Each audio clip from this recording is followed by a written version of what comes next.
Good morning to all the students. Today we are going to start a new story, The Gold Watch, written by Mulkraz Anand. This is a very moving story. एक बहुत ही भावनाओं से भरी हुई कहानी है जिसके अंदर एक सुदर्शन शर्मा नामक जो बाबू होता है, क्लर्क होता है, उसको अपनी सर्विस के 5 साल पहले ही रिटायर कर दिया जाता है। तो एक व्यक्ति को समय से पहले रिटायर करने से उसके मन में क्या दुख होता है, क्या तकलीफ़ होती है, उन भावों के बारे में इस पाठ के अंदर बताया गया है कि किस तरह से जो अंग्रेज़ साहब लोग हैं, क्योंकि आज़ादी से पहले की कहानी है, तो उस समय कैसे हमारे यहाँ के जो क्लर्क लोग होते थे उनको कैसे समय से पहले ही उसको आउट ऑफ जॉब कर दिया गया, उसकी भावनाओं का सुंदर सा लेखन है। तो हम शुरू करते हैं। There was something about the smile of Mr. Acton when he came over to Shrijat Sudarshan शर्मा's table. श्रीजत सुदर्शन शर्मा एक कंपनी में काम करता है, किंग हेनरी एंड कंपनी, वहाँ कलर का काम करता है और उसके जो जनरल मैनेजर है उसका नाम मिस्टर एक्टन है। एक बार शर्मा अपने टेबल पर काम कर रहा था तो एक्टन साहब उसके सामने आए और मुस्कुराने लग गए। But as the sahib had only said, Mister Sharma, I have brought something for you specially from London. और जब मिस्टर एक्टन शर्मा की टेबल के पास आए तो उन्होंने शर्मा से कहा कि मिस्टर शर्मा, मैं तुम्हारे लिए लंदन से कुछ लेकर आया हूँ। You must come in to my office on Monday and take it. तुम मंडे को मेरे ऑफिस आओ और वो अपनी चीज़ ले जाना। The poor old dash dispatch colour could not सरमाइज यानी गैस अनुमान लगाना, the real meaning of the general managers remark टिप्पणी। बेचारा शर्मा अपने साहब की बात का अंदाज़ा नहीं लगा सका कि वो क्यों मेरे लिए गिफ्ट ला रहे हैं, क्योंकि साहब लोग हैं जो अपने सर्वेंट से जो है बात करना तो दूर, अच्छे से सामने देखते भी नहीं, और आज वही साहब इनके सामने आकर कहता है कि मिस्टर शर्मा, मैं तुम्हारे लिए कुछ लंदन से लाया हूँ, मंडे को आना और मुझसे ले जाना। तो बहुत बड़ी बात हो गई।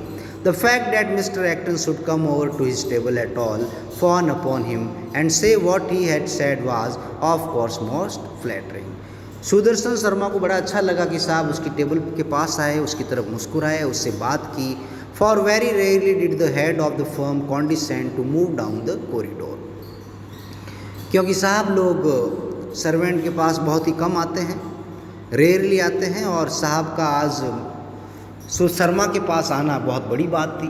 वे the Indian staff of distribution department of Great Marmalade Empire of Henry King and company work. तो जहाँ पर इंडियन लोग कलर के रूप में काम करते हैं वहाँ पर साहब लोग बहुत ही कम जाते हैं क्योंकि इंडियन लोग से नफरत करते हैं।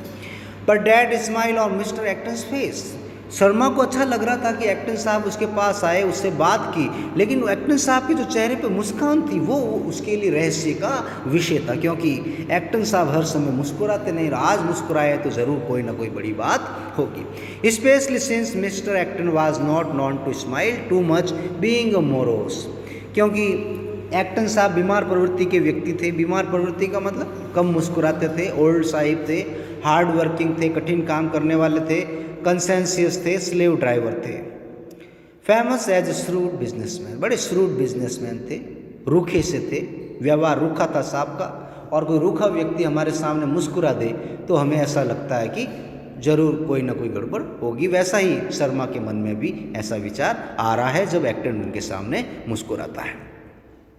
He was so devoted to the job of spreading the monopoly of King's Marmalade। और मिस्टर एक्टन का एक ही काम था, अपनी कंपनी के काम को आगे बढ़ाना, इसका विकास करना, एंड सन्ड्री यानी वेरियस विभिन्न प्रकार के other products that is wife had left him after a 3 month spell of marriage. और जो ये मिस्टर एक्टन है वो कंपनी का सारा काम करता है, और भी कई ऐसे काम हैं जो उसकी वाइफ ने शुरू किए थे उसको पूरा करना पड़ रहा है। And never return to India, क्योंकि इसकी शादी जो हुई थी लेकिन 3 महीने पहले इसकी पत्नी इसको छोड़कर चली गई, लंदन चली गई और वापस इसके साथ इंडिया नहीं आई। Though no one quite knew whether she was separated or divorced from him और merely preferred to stay away. किसी को नहीं पता कि मिस्टर एक्टन की पत्नी इनसे दूर क्यों गई, क्या उसने तलाक लिया या ऐसे ही अलग रह रही है बिना तलाक लिए हुए, कोई किसी को नहीं पता। लेकिन इसकी पत्नी के जितने भी सारे काम हैं वो मिस्टर एक्टन खुद करता है, इसीलिए वो बहुत ही बिजी पर्सन है। The fact that Acton sahib had smiled was enough to give Srijut Sharma cause for thought. अब ये तथ्य, ये बात कि शर्मा के सामने एक्टन साहब ने मुस्कुराया, अब शर्मा के दिमाग में अनेकों विचार आ रहे हैं। कई बार होता है ना, हमारे कोई टीचर हमारी तरफ मुस्कुरा दे तो हमें लगता है कि जरूर कोई ना कोई बात होगी, बड़ा आदमी है। But then Srijut Sharma was in spite of his nobility of soul and fundamental innocence experience enough by this time in his study of the vague detest race of the white sahibs. He had clearly noticed the slight awkward curl of upper lips behind which, उस जब वो शर्मा अकेला बैठा है उसके दिमाग में बार बार Acton साहब के मुस्कुराने की तस्वीर आ रही है कि किस तरह से एक्टन साहब के ऊपरी होठ जो है कर्ल थे, तीखे से थे, होता ना तीखे तिरछे से होठ करके मुस्कुराते तो ऐसा लगता है कि चालाकी वाली मुस्कान हो। तो उसको लग रहा है कि कहीं इस मुस्कान में चालाकी तो नहीं है। Behind which the determined tobacco stained long teeth so. Acton sahab तंबाकू खाते थे, तंबाकू खाते थे। जब वो मुस्कुरा रहे थे तो उनके दांत पे तंबाकू के निशान दिख रहे थे। For the briefest moment snarl suppressed by the deliberation which Acton sahib had brought to the whole operation of coming over and pronouncing these kinds words. तो शर्मा के लिए बहुत ही बड़ा विषय हो गया कि साहब मेरी तरफ क्यों मुस्कुराए, and what could be the reason for his being singled out from amongst the 25 odd members of the distribution department। और शर्मा को ये भी टेंशन है कि हमारे डिपार्टमेंट में टोटल 25 सर्वेंट है, 25 नौकर है।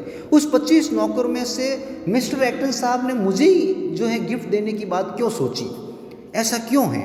He the dispatch clerk normally received just an occasional greeting. क्योंकि एक्टन साहब तो हमें कभी हमारी तरफ देखते भी नहीं और 25 लोगों में आज मुझे गिफ्ट देने के लिए चुना।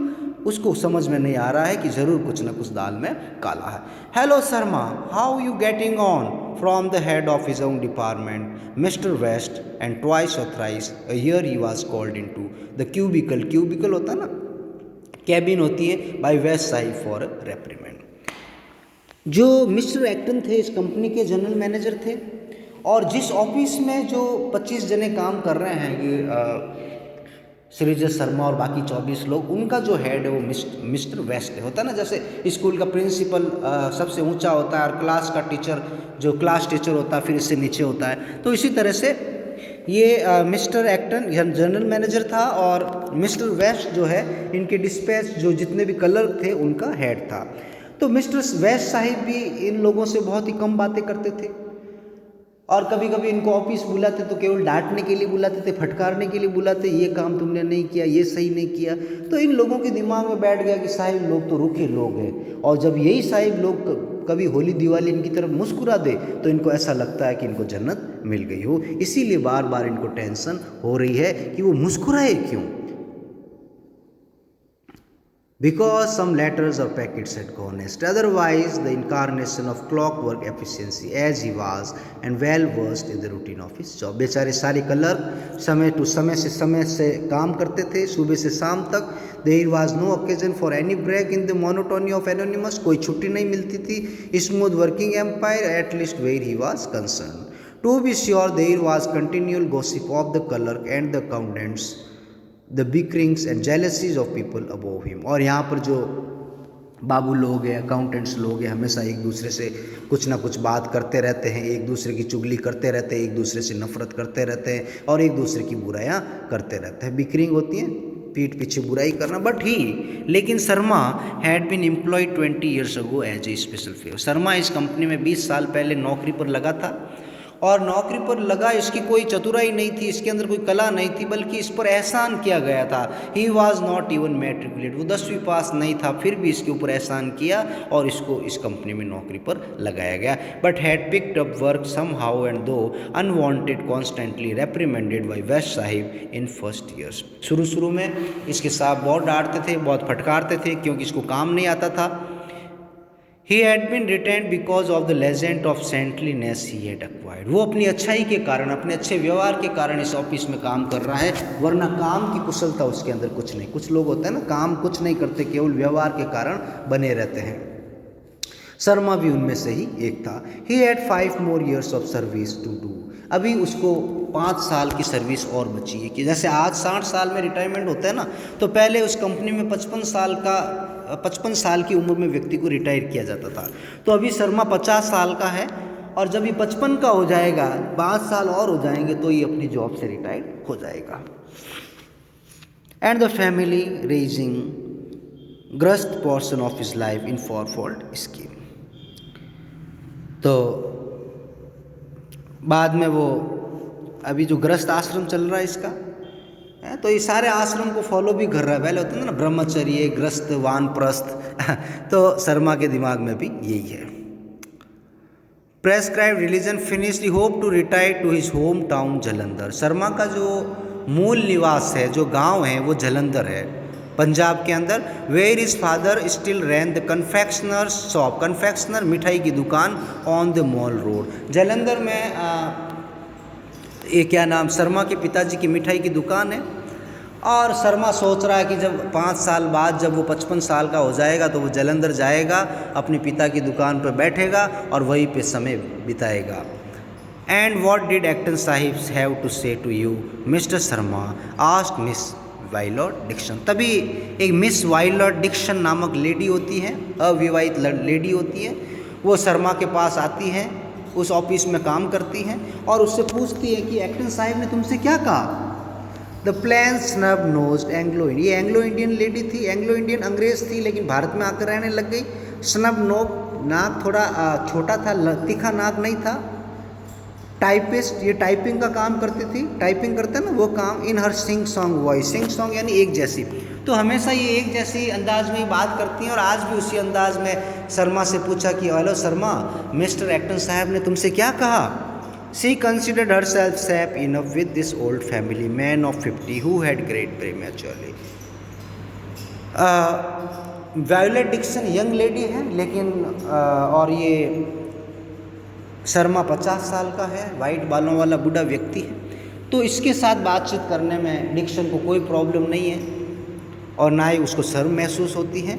And freely converse with him, और खुले रूप से उसके साथ बातचीत करती है, specially during the lunch. Specially जब लंच होता है तब वो उससे ज़रूर बातें करती है। While she believed that everyone else had only one goal in life to sleep with her, क्योंकि डिक्सन को ऐसा भ्रम है कि दुनिया में हर कोई व्यक्ति उसके साथ जो है फिजिकल रिलेशन चाहता है, उसके साथ सोना चाहता है। केवल ये शर्मा ही है जो बूढ़ा व्यक्ति है, और ये उसके बारे में ऐसा नहीं सोचता है। ये भी उसका एक भ्रम है। He has brought something for me from England, Srijut Sharma answered. जब डिक्सन ने पूछा शर्मा से कि भाई साहब ने तुम्हें क्या कहा, तो श्रीजत शर्मा ने कहा कि साहब लंदन से मेरे लिए कुछ लेकर आए हैं, इंग्लैंड से, यही कहने के लिए वो मेरे पास आए थे। There are such pretty things in UK she said. और वो लड़की क्या कहती है कि हाँ, यूके के अंदर, लंदन में तो बहुत प्यारी प्यारी चीज़ें होती हैं। My I wish I could go there, my sister is there you know married. हाँ, मेरी बहन भी लंदन में रहती है, तुम्हें पता है वहाँ बहुत अच्छी अच्छी चीज़ें मिलती हैं। इस तरह से डिक्सन उसको कहती है। She had told Sharma all these things before. और ऐसा नहीं कि ये सारी चीज़ें मिस डिक्सन आज पहली बार शर्मा को बता रही है, पहले भी वो कई बार ये चीज़ें बता चुकी है, और आज भी बार बार वही चीज़ बता रही। किसी की आदत होती है ना हमेशा एक जैसी बातें करना, बार बार उसी चीज़ को छेड़ना।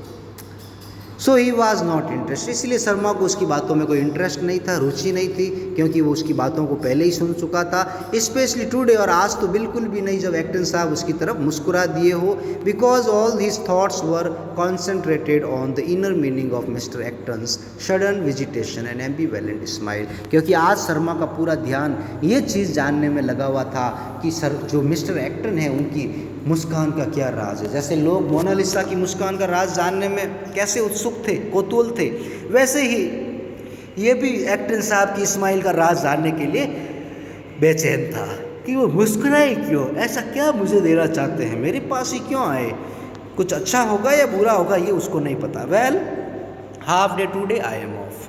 और वॉयलेट कहती ठीक है, आज आधा दिन हो गया, आज मेरा दिन पूरा हो गया, अब मैं जाती हूँ। And moved away with the peculiar snobbish agility यानी चंचलता, स्नोबिस घमंड ऑफ मैम साहेब सी, और बढ़िया यूँ लटकते हुए चटकते हुए वो जाने लगती, मटकते हुए चलते ना वैसे जाने लगी। Srijut Sharma stared at her blankly, Shri जब वो जा रही थी तो शर्मा उसकी तरफ देख रहा था घुरकर, observing her physical form into his subconscious with more than the old uncle's interest, और उसको बड़े लगाव से देख रहा था। डिक्सन तो ये सोच रही थी कि बूढ़ा व्यक्ति है, ये तो मेरे बारे में कुछ गलत नहीं सोचता, लेकिन शर्मा उसको अलग अंदाज में देख रहा है। He had always pretended to take in her, it was only her snub nose like that of Shurpanakha, और जो डिक्सन में क्या शरीर बिल्कुल बड़ी अच्छा था, उसकी बॉडी अच्छी थी, केवल उसके शरीर में एक ही कमी थी, और वो थी कि उसका नाक जो था वो तीखा नहीं था, छोटा नाक था। Like that of Shurpanakha, Ravana की बहन शूर्पणखा का कैसा नाक था, वैसा नाक उसका था।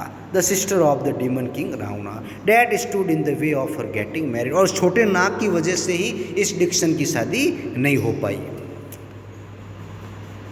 ही felt for she indeed had tolerable फी, बाकी उसकी शारीरिक सुंदरता अच्छी है नाक को छोड़कर, but he lowered his eyes as soon as thought of miss Dixon's body began to simmer in the cauldron of his inner life, और जैसे ही डिक्सन का पूरा बदन शर्मा के दिमाग में घूमने लगता है तो शर्मा अपनी आंखें नीची कर लेता है और उस चीज़ को भुलाने की कोशिश करता है। As a good Hindu every woman apart from the wife was to him a mother or sister, क्योंकि उसने हिंदू धर्म में ये पढ़ रखा है कि पत्नी के अलावा जितनी भी औरतें हैं वो या तो बहन है या माँ है, और यही विचार वो दिमाग में लाता है और डिक्सन के बारे में भी यही सोचने की कोशिश करता है। And his obsession about the meaning of Acton sahib's words return from the paint of curiosity with greater force, अब दिमाग के अंदर वापस वो चीज़ उभर कर आ जाती है कि एक्टन साहिब ने उससे ऐसा क्यों कहा कि मेरे ऑफिस में आकर मुझसे चीज़ ले जाना, वो मेरे लिए क्या लाए होंगे, क्यों लाए होंगे, और ऐसा मेरे लिए उन्होंने क्यों किया, ये और उनकी जो मुस्कान थी उसका क्या राज था, ये जानने के लिए वो बेचैन था। And his obsession about the meaning of Acton sahib's, ये हो गया था। Now that he realise the vastness of the space of time, अब उसको समय बहुत लंबा लग रहा है, क्योंकि जब तक उसको ये पता नहीं चलेगा कि साहब की मुस्कान का राज क्या है, वो मेरे लिए क्या लेकर आए, तब तक उसके लिए समय निकलना मुश्किल है। अगर आज हमको कह दे कि भाई कल आपका रिजल्ट आएगा, तो कल सुबह कितनी देरी से होती है, एक एक पल मुश्किल से गुजरता है, तो इसके लिए भी दिन पल पल मुश्किल से गुजर रहा है कि साहब कब मिलेंगे और कब वो उसको, कल मंडे कब आएगा और साहब उसको क्या देंगे, ये जानने के लिए वो आतुर था, बेचैन था। Luring which he would have to wait in suspense before knowing what the boss had brought for him and why. He took up his faded solar topi, which with the bush shirt and trousers, and among the few concessions to modernity which he had made, got up from his chair. On his way out, he beckoned Dugdu Sepoy from the veranda and asked. अब शर्मा बेचैन हो गया, वो अपनी टोपी पहनता है, कुर्सी से उड़ता है, और बाहर एक सर्वेंट होता है, पियोन होता है, नौकर होता है, जिसका नाम डुगडू होता है, डुगडू। वो उससे पूछता है, क्योंकि नौकर को तो सब पता है साहब कहाँ है कहाँ नहीं है। Has Acton sahib gone do you know, वो डुगडू नाम है नौकर का, और उस नौकर से शर्मा पूछता क्या एक्टन साहिब ऑफिस में ही है या घर चले गए। तो डुगडू क्या कहता है, अभी Sahib in lift going down. देखो कैसी इंग्लिश बोलना कितनी अच्छी, अभी तो हिंदी शब्द है, बाकी अंग्रेजी शब्द है। अभी Sahib in lift going down, अभी साहब लिफ्ट में नीचे जा रहे हैं, ऐसा डुगडू कहता है। तो स्टूडेंट्स, शर्मा बड़ा बेचैन है ये जानने के लिए और एक्टन साहब से मिलने के लिए, ताकि वो जान सके कि एक्टन साहब उसके लिए क्या लाए और वो उसकी तरफ क्यों मुस्कुराए। क्या वो ये जानने में सफल होगा, क्या साहब लिफ्ट में नीचे जा रहे हैं, क्या वो लिफ्ट पीछे दौड़कर साहब को पकड़ पाएगा या उनसे जान पाएगा, या उसको ये जो राज है वो राज ही रह जाएगा। ये जानने के लिए हम कल ये टॉपिक पढ़ेंगे। तब तक के लिए thank you very much, and if you find any kind of problem you may contact me. Okay, bye bye, thanks.